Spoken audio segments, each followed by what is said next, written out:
Hey guys! Welcome back to my channel. My name is Laurie from The Places Laurie Goes, and today I'm gonna talk about my cost of living as a digital nomad in Bangkok, Thailand, specifically in April of 2022. Are you wondering how much it would cost to live in Bangkok for a few weeks or even a few months? Well, I had the pleasure of living in Bangkok for 24 days at the start of my digital nomad journey around Southeast Asia. And I kept track of all of my expenditures, and I literally mean all of them.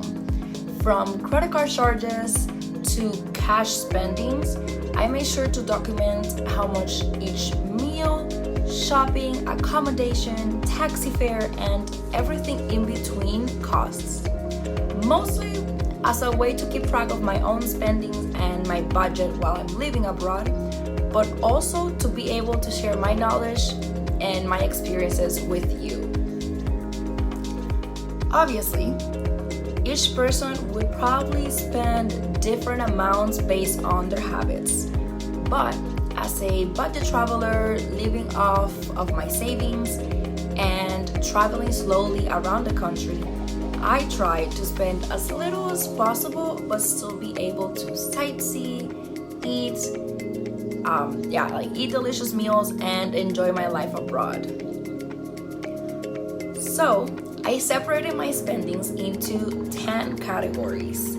Some of these categories are everyday spendings, and some are things I spend extra money on or aren't really like a cost of living per se.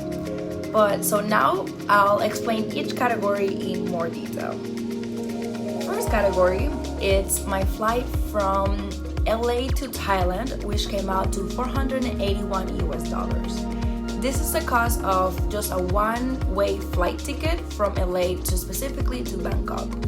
Although technically this cost is not really like an actual cost of living, I added it as part of my cost of living in Bangkok to keep track of how much I'm spending on flight tickets from one place to another, which, it's a necessary cost I need to keep track of.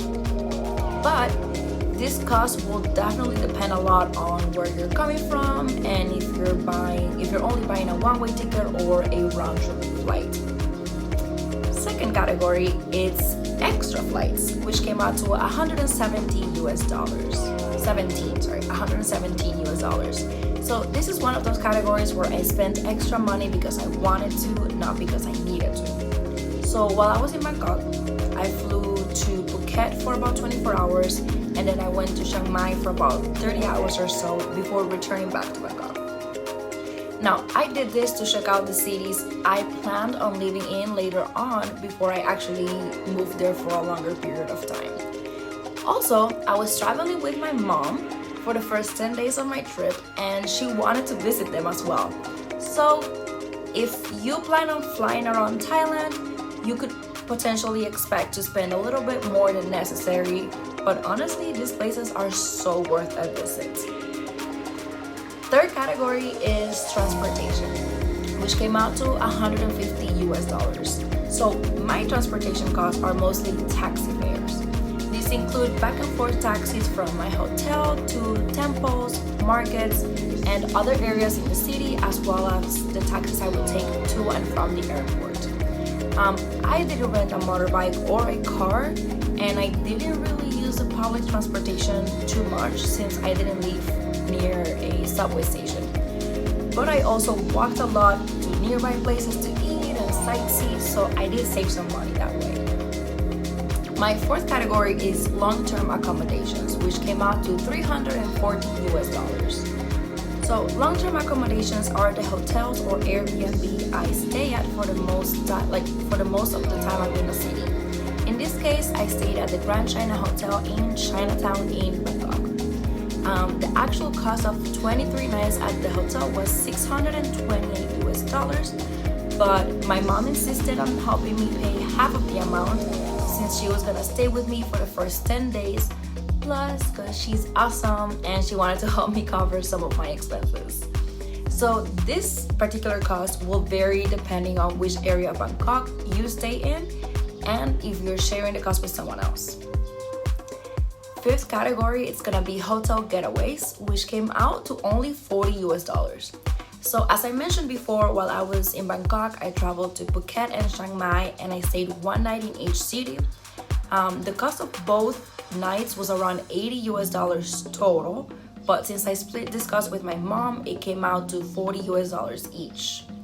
Again, this was one of those costs that I didn't need to spend money on, but I wanted to. So this category will vary depending on what you do while visiting Bangkok and if you can split that cost with someone else.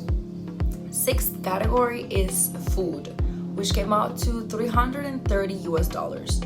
So food is definitely one of my biggest costs so far, but it's definitely a necessary one. I honestly try to eat as much local food as possible, and I sometimes try to go for like something cheaper on the menu, but honestly other times I just ate what I wanted regardless of the cost. And if I went somewhere a little more touristy, the prices would definitely be higher there than in other parts of Bangkok.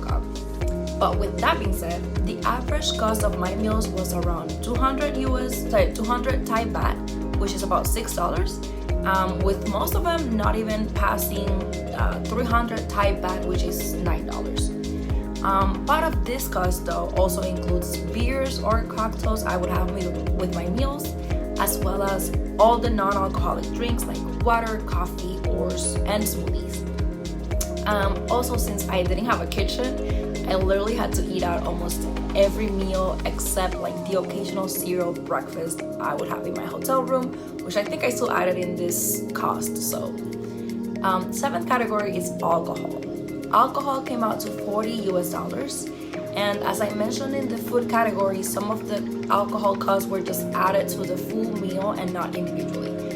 But whenever I would go out for like just a drink or like stuff like that, I documented the cost of the alcohol separately, and I added it to this category. So alcohol, it's comparably cheaper than the US, especially coming from LA. Most cocktails are around 100 to 200 Thai baht, which is like $3 to $6, and local beers can go for around 60 baht to 120, which is like $1.80 to $3.50 per beer. And since I don't drink too much, this cost thankfully was pretty low for me. So eighth category is shopping, which came out to $80. So my shopping expenses mostly come down to souvenirs, toiletries, and a few local clothing items and accessories. Oh, and a few like electronics I needed. Since I'm aware I have very limited space in my suitcase, I don't go too crazy with my shopping. Everything I bought was mostly necessary things like toilet paper, shampoo and conditioner, memory cards, and an HDMI cord that is perfect for connecting my laptop to my room's TV so that I have two screens to work from. Okay. I mostly use it to watch Netflix on the TV since all the TVs only have local channels. My ninth category was activities, and that one came out to $100. So my activity category basically has everything from temple entrance tickets, massages, guided tours, and even movie theater tickets. So basically anything sightseeing or for entertainment that cost me money. My biggest spending in this category was a tour we took to the railway and floating market, which was $34 per person. Other than that, the average spending in this category was like 200 Thai baht, which is less than $6. And my 10th category was other travel expenses, which came out to $200. So this category is everything else I spent money on while I was in Bangkok, or it was like travel related recurring monthly payments I have to make regardless of where I am. So these include things like my travel medical insurance, SIM cards and phone data, laundry, and a VPN subscription. So without adding my flight ticket to LA to LA, from LA to Bangkok, or any of the extra flights and hotel getaways, my cost of living in Bangkok came down to $1,240 for 24 days, or around $50 each day. But the total spending of all the categories was $1,852, which honestly, it's still way less than I would have, like, my cost of living in LA for a month. But guys, that's it. This is it for this video, and I really hope you found it useful.